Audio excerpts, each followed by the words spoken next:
Knisley. And way out to my left, Jeff's brother, and Logan of Logan Recording Group.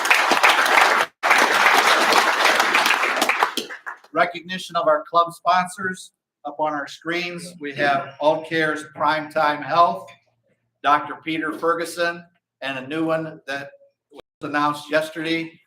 Back with us again is Wilkshire Gold, and they will be added to our screens starting next week.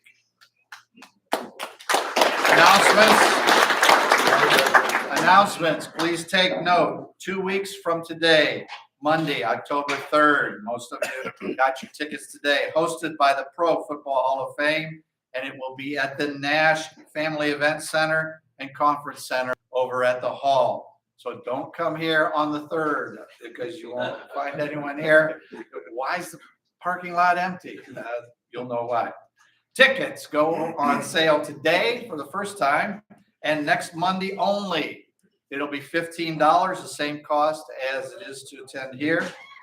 In the back to the left, coming through the entrance door, will be our trustees, Dennis Manzella and Jim Evans will be selling tickets, and you'll simply pay your normal $15 by cash or check and print your name so it's legible, and we will have you check member, and if you're bringing a guest, also that.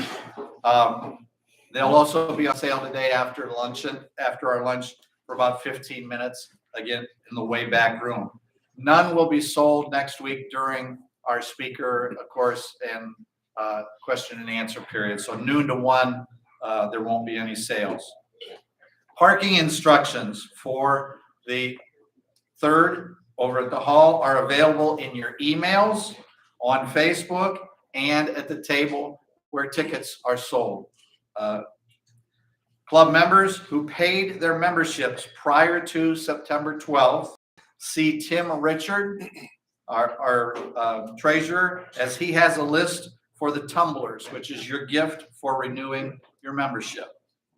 If you'd like to be added to our email newsletter list, or if you need instructions on how to access our social media pages, please see RJ Van Almen. RJ, you want to raise your hand so they know who you are in case they don't.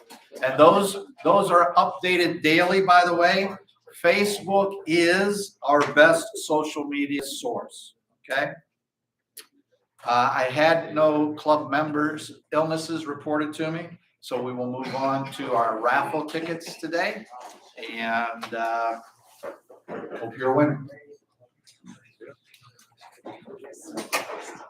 JT, you're going to do the honors. Oh, let me get it. Yeah. You'll have one friend and a lot of enemies. I just want to let you know if it's Jim Saliola, I'm leaving. Oops, I'll put that one back in. Okay. One good one. All right. Thank you, sir. Try it. There, one friend. Right. Thank you, sir. Okay, it's a white ticket, and the numbers are, this is for $170, and Wade Hosteller will be giving you the money. 307 022 022 on the end. Where's the winner? Right back there. Keep your hand raised till Wade gets to you. Keep your hand raised. Thank you.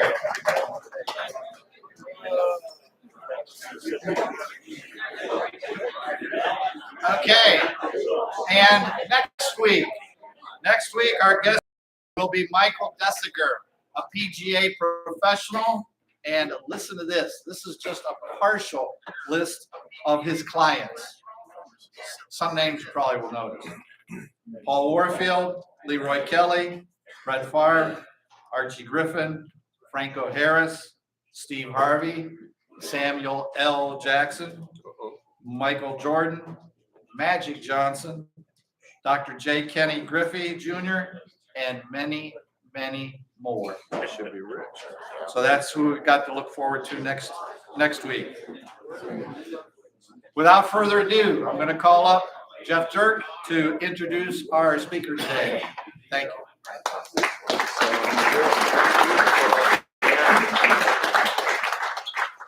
Thank you very much. Good afternoon, everyone, and welcome back. We're live. Isn't this great? Yeah. Come on. You left one name off of Desager's list. He taught Kevin Shaheen how to, shall I say, count all his strokes. Okay. I want to thank everyone for having me here today with News Talk 1480 WHBC. The Kenny and JT show can be heard weekdays 3 until 7 p.m. unless there's a Guardians game like there is today. So we get a little bit of a respite. We won't go on until after the ball game. So with that in mind, I'd like to say thank you to the Luncheon Club and congratulate RJ Van Allman as I get started with a great job that he did with the Marion Motley statue, please.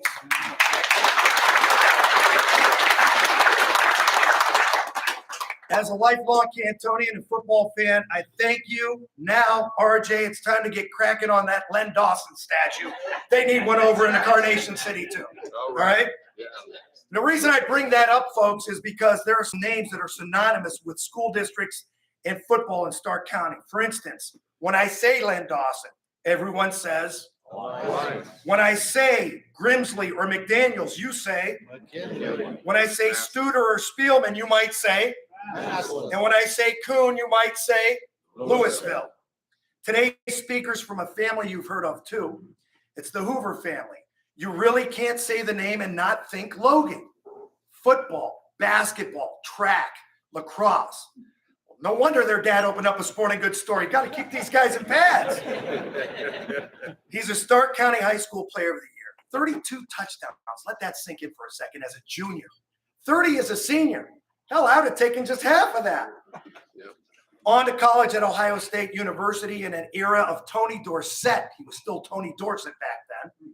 Earl Campbell, Billy Sims, Chuck Muncie, Ricky Bell.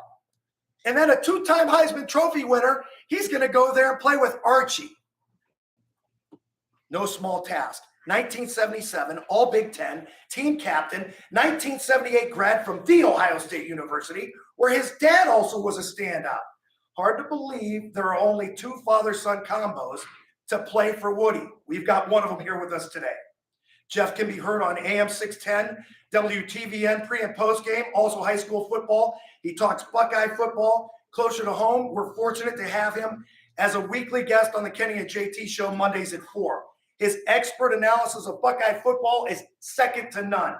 But if you ask him, and I'm sure some people will, all of those accolades pale in comparison to the charitable work he and his family have done and continue to do with the Logan Family Foundation, committed to fund needs of families and children in communities from Central to Northeast Ohio. Ladies and gentlemen, I urge you to check out the webpage, LoganFamilyFoundation.com. They've raised close to $1 million since 2004. And in closing, I'll leave you with this.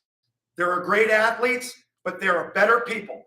And thank God Woody let him sit on the second plane on the way to Penn State. The one and only Jeff Logan.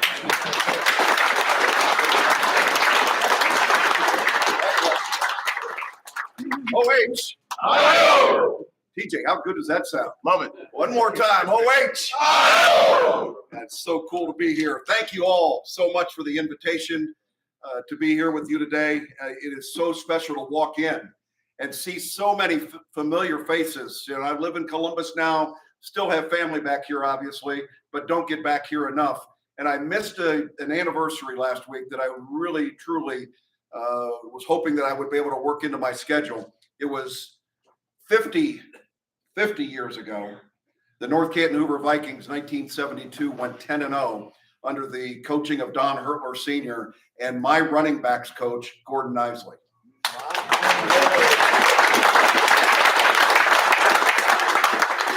It was terrific. I was actually emceeing the induction program for the Ohio State Athletics Hall of Fame that evening and couldn't be here for the event. So there are a lot of things that are going on in football around Columbus and everything. 100th year of Ohio Stadium. How many of you were there for that first game? I thought so. Yeah, it feels like it, doesn't it? 100th year of Ohio Stadium. Absolutely amazing that we've got that. I mentioned the 20th or the anniversary of our 10-0 season. By the way, it is also the 20th anniversary, and they were honored in week 1 at Ohio State of the national championship team led by Jim Tressel, and Mike Doss was on that football team. How good was that group back in 2002 to win that national championship team led by Jim Tressel? And I love seeing TJ Downing here, you know, and I've introduced TJ a bunch of times at our annual golf outing, and the greatest compliment that I can tell you about TJ Downing is that he is by far the smartest Downing in the family. Now, he didn't have to go far to get there because his dad went to play at Michigan. How smart was that? You know, going back to the very beginning when I was playing at Ohio State, and we had that rivalry against that team up north. Both Walt, his father, and I were fortunate enough to be selected to play in the Hula Bowl in Hawaii, which was certainly terrific. And I thought it was interesting when I checked in the hotel in Hawaii, they had roomed me with 2 players from Michigan. Walt Downing and John Anderson were the 2 guys that I got roomed with. And I thought, are you people nuts? There's going to be a war on the 12th floor. Well, as it turned out, we ended up being great friends, and I really understood that rivalry between the team up north and Ohio State University is special because of the men that get the opportunity to be able to play in it. And what I refer to are the AYOs, all you others that wanted to be able to be recruited at Ohio State or Michigan just for an opportunity to be able to play in that game. JT, thanks for the introduction, man. I want to meet that guy someday. That's pretty cool. I really do appreciate it. You mentioned the Logan Family Foundation, and Brother Andy is here, and Andy was one of the integral minds to get that thing started.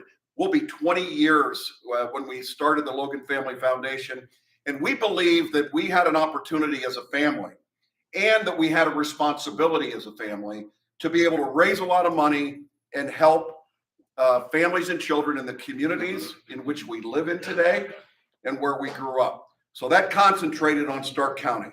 And between all of the family members, we have gotten to the point now, and JT mentioned it, this year we will go over $1 million of donations that have gone into Stark County, Columbus area, Ashland, all benefiting terrific charities to help other people. So we have such great sponsors, and our celebrities that come and play in our event is terrific.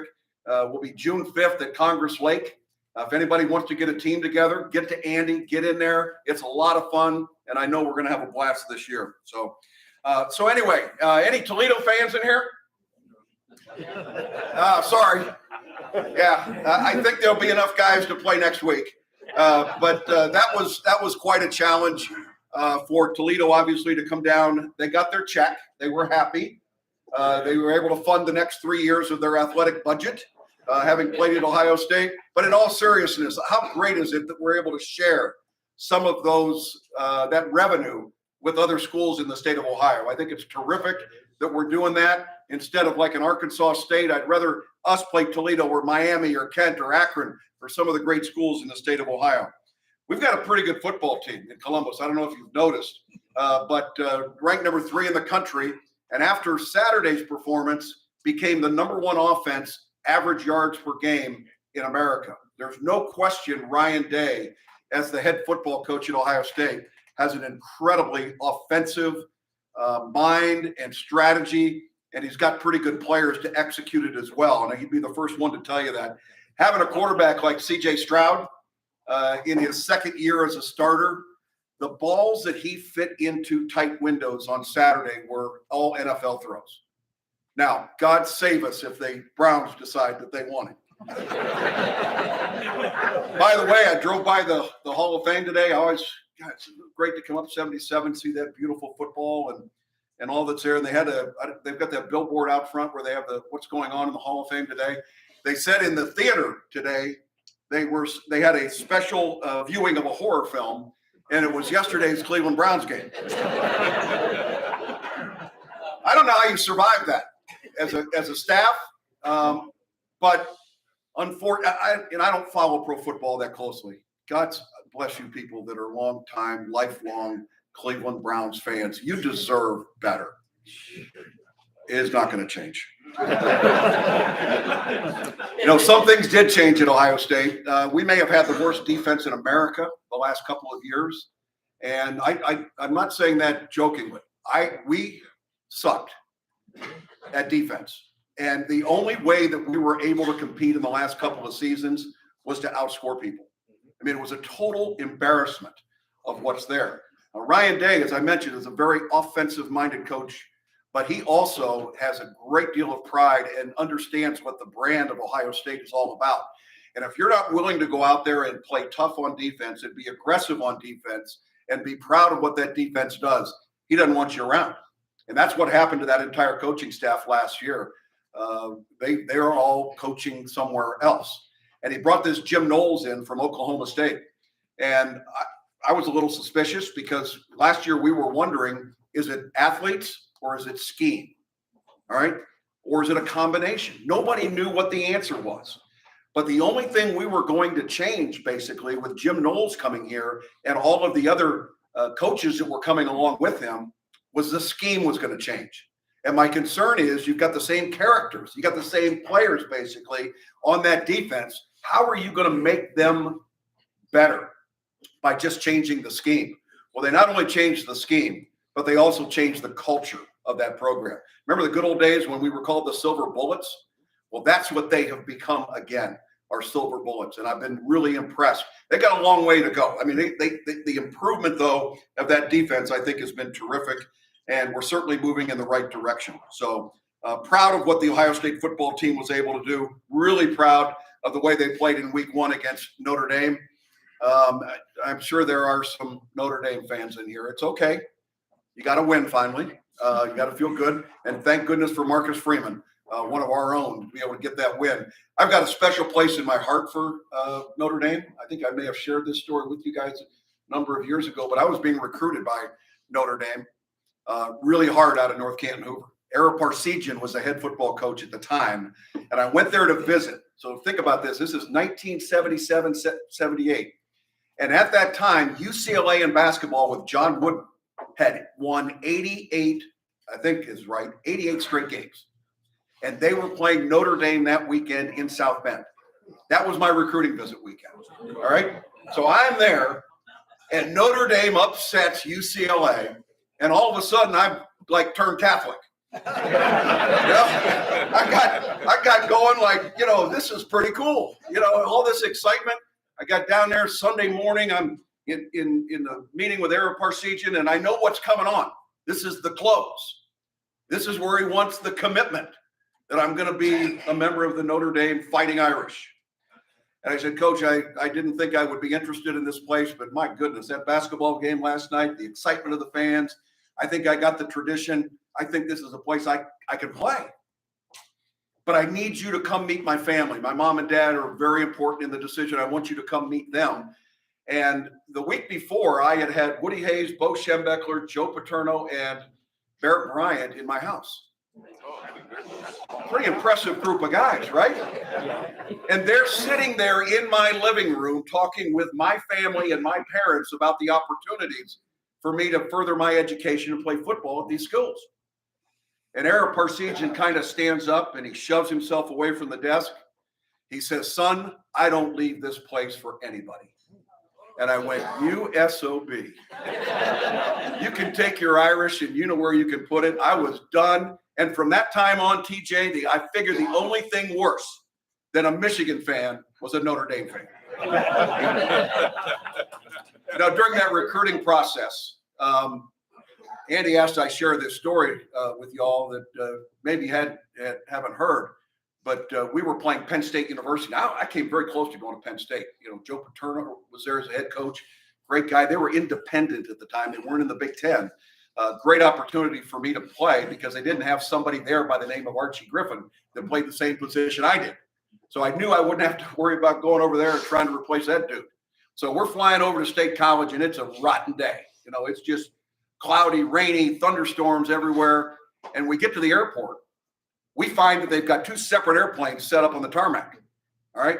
Because flying into State College, Pennsylvania at the time runway was too short to take a regular charter jet. So we were flying Allegheny Airlines. Remember Agony Airlines? We all used to call it. So we get there and Woody says, I want red one in the Bucks on the first plane, which was the first team offense and defense. And the AYOs, all you others, get on the second plane. All right? So we're flying over and I mean, we are bouncing all over the sky. It is not good. All right. Guys are using those little bags. It's not pretty. And pretty soon the co-pilot comes back to Woody, who's sitting right in front of me, and says, Coach Hayes, we've got a problem, which is not what you want to hear flying like we were. He says the ceiling in State College in the mountains there is just at the bare minimum. We can shoot an approach, but it's our recommendation that we take this plane to Harrisburg and you all can bus back there. That's clear over there. And Woody goes, damn it, that will not work. We have a schedule to keep. We have practice. Radio the other planes, send them in first. If they make it safely, we're going in. Yep.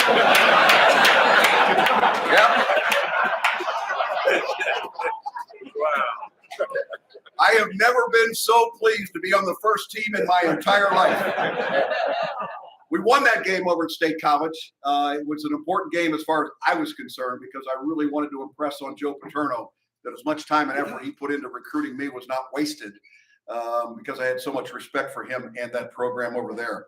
I want to share a couple of things that are going on in college football today with you and kind of my view on that, and then I'll open it up for Q&A.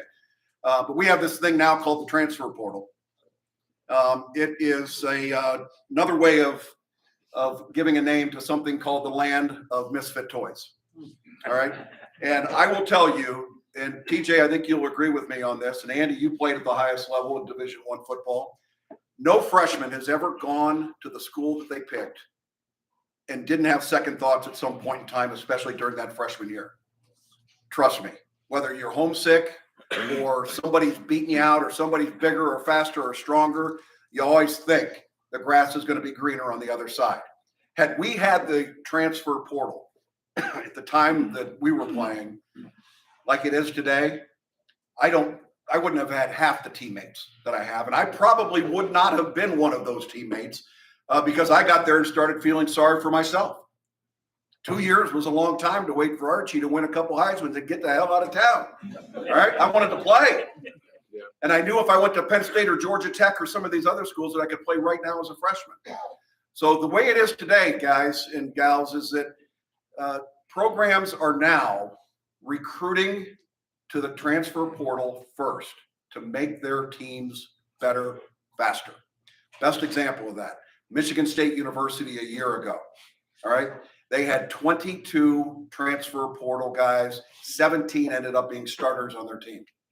These were guys that were never even recruited by Michigan State, but they were going to get healthy right now. Think of the culture that you're building when you're bringing in players like that. It's not great for college football. Now, Ohio State has used the transfer portal when they've had a need to fill for one or two positions, and they've taken advantage of that. I'm not trying to say that we're better than everybody else, but we're not in that position of trying to rebuild a program. And you know who's suffering from this? Are the 3- and 4-star high school kids that are not being recruited at the Division I level like they were before. All right. They're finding out that most of those scholarships are being bought up by experienced kids that are out there that are maybe juniors or sophomores at their school or got that extra year because of COVID, and that they're already proven what they can do, and they're able to fill their rosters that way. It helps the coaches save their job, but long term, I don't think it's good for college football in any way, shape, or form. The other thing we have is this thing called NIL, name, image, and likeness. Now, some of us, when I had a lot of hair, would have done really well with name, image, and likeness. You know, back in college, I was pretty cool. You know, I could have made a lot of money. That would have been nice. But we are where we are today, and there was no stopping the train. These kids deserve to earn the money that was being kept by the universities. All right. This isn't money that is just brand new, came out of nowhere. This is money that was flowing in as contributions to the university. And now a lot of these donors are looking at these companies or having these kids sponsor for them, working in name, image, and likeness. And these kids are finally making money on the hard work that they put into the program. I think long-term, it's probably good, but I also think it's the wild, wild west. Think about walking into that locker room, all right? TJ was an offensive lineman. I'm no good as a running back without him. If I don't have them, I'm screwed. If I'm making $3 million and these guys down here are wondering how they're going to pay for their double cheeseburger, and that's the truth. How is the culture in your locker room? Well, that's one of the reasons that we saw CJ Stroud in one of the sponsorship deals that he did, forced that retailer to give $500 in gift cards to everybody on the football team, all right, to kind of spread the wealth out a little bit. That's the kind of thing that we need to be able to see from the leaders on our team. I also think this expansion that's going on in the Big Ten is kind of interesting. USC and UCLA. I think we're getting a diamond in USC. Did anybody witness the UCLA game held in the Rose Bowl? The number of people that were there for their game? They counted every ticket, 6,000 people for a college football game in the Rose Bowl for UCLA. That is scary. But they're coming into the Big Ten, and I'm gonna take credit for this because it's true. 15 years ago, I'm on a radio station with my buddy Mark the Shark, and we were talking about the Big Ten at that point in time was getting ready to expand to include Nebraska was coming into the Big Ten, Maryland, Rutgers, that sort of thing. And he said, Jeff, what do you think? I said, I don't like it at all, but let me tell you what's going to happen. I said, in the next 10 to 15 years, we are going to see 2 super conferences in college football, because the only ones that are going to be able to compete at the highest levels because of the expense of doing college and the money that's out there is going to be a very limited group. And I believe we will see the Division I highest level bowl championship division, whatever you call it, playing for the college football playoff. I think we're going to see somewhere between 32 and 40 teams, and that's it. There's 131 teams playing at the highest level now in football. So schools like Indiana, Purdue, South Carolina, they'll be gone. My opinion, be able to play for the highest level championship because they can't compete. Today, there are 3 elite programs in the country. Elite financially, elite competitively, and that's Alabama, Georgia, and Ohio State, period. There's a second tier, but the depth and the distance between tier 1 and tier 2 is measurable, all right? Clemson, Notre Dame, team up north, we'll include them. Oklahoma, A&M, there are a couple of programs out there that would be on the cusp, that if we go to a 12-team playoff, those guys will all be in. But the ability to compete at the highest level because of the money is unbelievable. One last story I'll share with you with Ryan Day. We were speaking last week at a quarterback club, both Coach and I, and Ryan was talking about the Notre Dame recruits that were in that weekend. And he said, Jeff, we had 3 5-star defensive ends, the best 3 defensive ends in the country. All right, we're visiting that game. Every one of them ready to make a commitment. They're ready to say Ohio State University. But each one of them said, a school in the SEC is offering me $3 million right now, upfront of NIL money. Now, that is not in the rules. The rules say you are not to use NIL as an inducement for recruiting. But there's no enforcement of the rules because there's nobody's in charge. We have no guardrails. So people can do whatever they want to do, and the SEC is going to continue to do what they've always done. They've just now given it a name, image, and likeness instead of cheating. I mean, they've been handing out sacks of money forever. At least now they have something to call it. But it's going to get really crazy because all these kids are going to be there with their hands out. And Ohio State will not participate in that kind of a deal. They will say that if you come in here and you perform at a high level like CJ Stroud has, like Garrett Wilson. Sorry, Browns fans, that was Garrett Wilson that caught that touchdown pass. If you're competing at that highest level, you will make $3 million in Columbus, Ohio in NIL. You will do that. But we're not giving it to you up front. Not a chance. We're going to play by the rules. So it's an honor and a privilege for me to come up here every few years or so. I have so much respect for this program. My dad used to drag me here all the time. And I said, Dad, I'm a smart Aleck high school kid.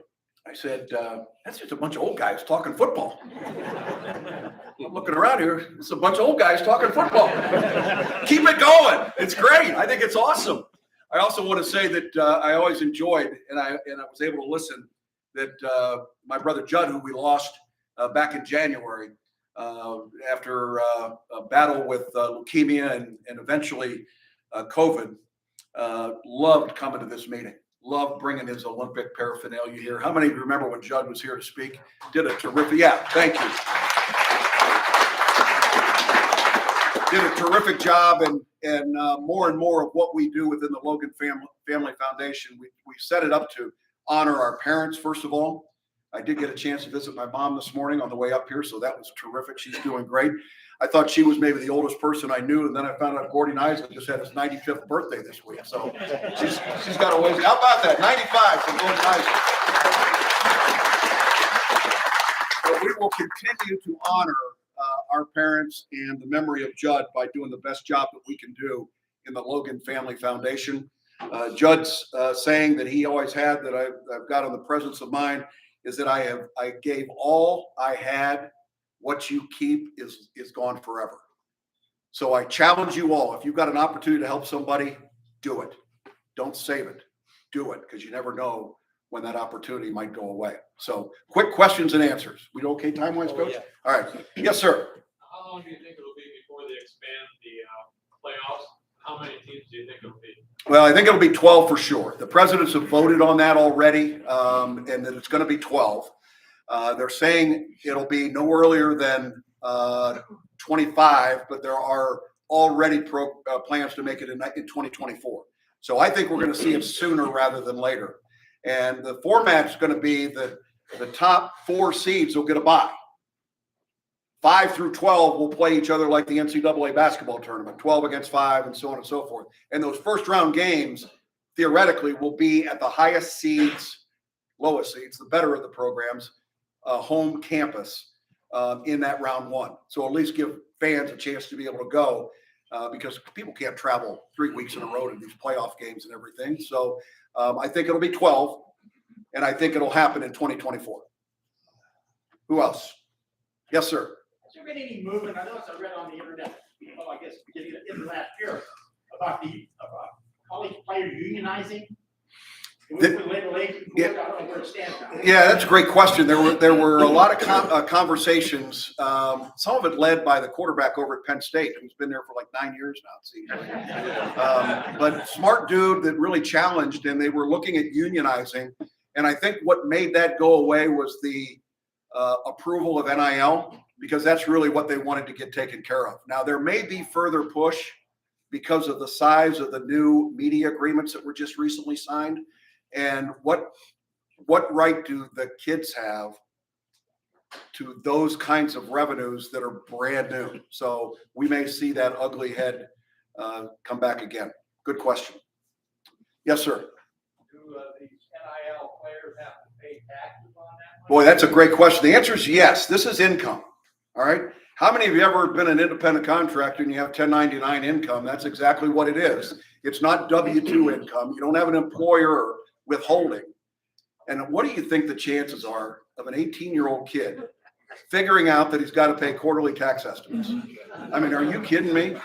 So what Ohio State has done, and everybody else, is that they have created, their advisory firm, if you will, within the university to be able to help these guys with taxes and what they need to do with respect to that. But I think we're going to see an IRS nightmare with some of these kids. Because it's one thing to know that I owe the tax. It's another thing to have the money left over to pay the tax after you spend it all. So could be interesting. Yes, sir. how will the schools, especially the smaller ones like Indiana, Minnesota, like that, how will they deal with sending the minor sports all the way out to California and back? How would they pay for that? That's a great question. If you didn't hear it in the back there, the question is that you got some of these schools that don't have the athletic budgets of maybe some of the top ones, and they've got all of these Olympic sports or non-revenue sports. How are they going to afford to be able to go to USC and UCLA and all these Washington, Oregon wants in? How do we do that? And the fact of the matter is, and I didn't realize this, that if you look at the Olympic sports already at most of these schools, they are competing outside of the Big Ten Conference more than the revenue sports are. So they're already doing a lot of that right now, but it will put a strain on some of the departments. And that's why I think we're going to start to see a separation between the have and the have-nots, whether we like it or not. Yes, sir. Given the changing face of college athletics, what do you envision for the future of the NCAA? Future of the NCAA, given the ever-changing events in college football, I would make sure I got all my 401k match quickly if I work for the NCAA, because I don't see that organization lasting as it relates to revenue sports. I think they may have an involvement with this lower tier of running things. The next target, quite frankly, is going to be the NCAA basketball tournament. Because that is the cash cow right now for the NCAA. And, if they can't hold on to that, there is no NCAA. So there'll be a new governing body. It's not ready yet, but Gene Smith, the athletic director at Ohio State, is already petitioning for a new governing body. And he wants them to be run by the schools that are dealing with the same kinds of financial issues every day. If you think Ohio State, when they go into their staff meeting, is talking about the same things that they're talking about at Toledo or Kent State, it's a different world, all right? It is a totally different world. Not that one is good or bad, but you can't manage different companies, different organizations like that under the same rule structure if all of their cares and concerns are dramatically different. Can you talk, you've had a unique relationship with the last 50 years of Ohio State football coaches. Just talk about comparing them, and you've been on the committee to hire Jim Tressel and things like that. Yep, I'm taking credit for hiring Jim Tressel. My choice. I was on the committee, came down to Jim Tressel and Glenn Mason, both terrific guys. Andy's played for Glenn Mason at Kent State. And I will tell you this, that either one of them would have been perfect choices for the future of Ohio State University. But I swore if we won a national championship, I was going to say that was my man. Absolutely. Woody was terrific. By the way, you mentioned that there's only been 2 father-son combinations ever in the history of Ohio State football that played for Woody Hayes. And my dad, Dick Logan, and I were certainly one of them. You didn't mention who the other pair was. And I'm not going to put you on the spot. I mean, you act like you know everything. I know your brother. Yeah, I know. Anybody else know who that other pair was? What's your greatest high school memory? Hang on one second. Give me an answer. Galen Cisco. Wrong. Galen Cisco played for Woody, but his son did not. Ron Springs' son, Sean, did not play for Woody. Father sons. Tressel, no. Come on. I told this story 4 years ago. Do people remember anything? Herb Street is wrong because Herb Street never played for Woody. Hop Cassidy and Craig Cassidy. Yeah, thank you. You got it. All those coaches were great. Earl Bruce, I thought, was fabulous. John Cooper was the new soup du jour when we made that change. And John Cooper did a terrific job. I rode down the elevator with him Saturday after the game, talking to him about, he was leaving when I was third quarter, thinking, this is over. But John Cooper did a great job of recruiting, but never got over the hump. And that hump is certainly what Urban Meyer understood. And it's what Ryan Day understood, is that you got to beat that team up north. And you got to do it right. I was on doing an interview with JT. And by the way, you need to listen to that show today, because that was a great interview. But if you listen to the interview, we were talking about the revenge factor of Ohio State for the last game of this season. There is no revenge. All right. There is total embarrassment. Not because of you don't have respect for the team up north, but it was the way you got beat in that game. They hit us in the mouth and we didn't respond. That was not an Ohio State football team that anybody could be proud of, or that those guys can look in the mirror and say that I gave my best effort out there. They beat us in every way they possibly could. And that's not what Ohio State football is all about.